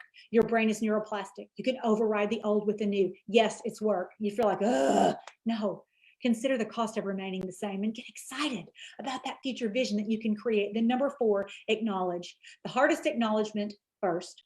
What have you been ignoring, hiding from, partial truth telling, blaming, procrastinating, justifying, repeating? You just go back and do it again, even if you're not getting your result. If you're unwilling to own this, you're not ready for growth. How many Mondays in 2020 did you say, well, tomorrow, well, next week, well, next month, well, after COVID, when things get normal? What's the one thing you need to problem solve now? A month from now, you can either have a month of progress or another month of excuses, old stories, blaming, shaming, and hiding. What will you be giving up? Your plate has been full, each day full to the brim. That's where people simply won't make the sacrifice or go the distance. They're willing to take the time to write it out and break it down and even build a poster. But when it comes down to prioritizing without procrastination, many simply cannot and will not do it. Any excuse becomes welcome. Anything from saying yes to someone else's request to a self-imposed distraction or time taker. They think that they're the only solution to other people's needs. And so they take on things that turns into a hand to the face of somebody who could otherwise have guided them to the place that they want to go. So I'm just going to encourage you to recognize that your yes and no matters here. To create something new, something familiar has to go for a window of time and for long enough to get that job done. If you know you can count on yourself to do this, this is where and how you are working will benefit those you love. It's got to be a large part of your belief system and value. So what goes in order to make room for this to work, this focus, this result? Who needs to be notified? Who needs to be hired? What no longer fits into your schedule? When will you notify, hire, delete? Do you need a space to call office without distraction of other people or animals in your home? I've seen people literally set themselves up for failure. Get out the calendar, create the deadlines, put on pause tasks or projects that are not relevant now to this season. This is purposeful procrastination. It's a good thing. The ability to say no to a needed but not urgent or important task. The list will be there for you when they are important and when they are urgent. So, my friend, enough procrastination is the equivalent of not doing it. Okay, there they are, tying a bow around 2020 with these 7 steps to goal setting in 2021. Vision for the year ahead, alignment on clear thinking, clear goals, and elevated thinking. Affirmations to support both. An environment to support growth, reasons we fail, a tool to track, and your next steps. I pray you've heard something that you can integrate and apply to go the next chapter of your story successfully. We learned in 2020 that much is beyond our control, but so much is within our decision space and control. We learned that we're strong in the storm. We're resilient. We need each other. We learned we're more creative than we could have imagined. And because of this, we will not return to old ways of doing some things. Creative you. We've learned that there's always a plan B, C, D, Z when challenged by the uncontrollable, the unforeseen. We need a personal focus reset, one that takes into account an unknown future. It always was. An unknown timeline. It always was.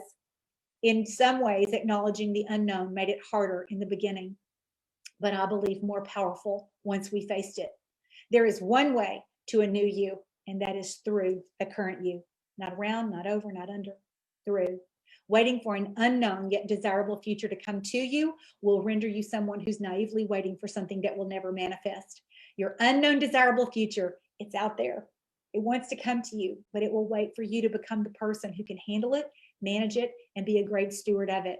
You have to become the person that vision can show up for, one day at a time, every 90-day cycle, progress over perfection, honesty over filtered, connected over isolated, purposeful over approval, intentional over random and haphazard. The difference between reactive existing and proactive participation is intentionality. Intentionality is a growth catalyst. Without it, you default to old patterns that are most likely habitual and unintentional, migrating to them. There's a preferred way to live. Will you say yes to 2021, no matter what? Will you say yes to designing your life and living your vision? Will you ask the questions of yourself, expect God winks of direction, and God whispers to move?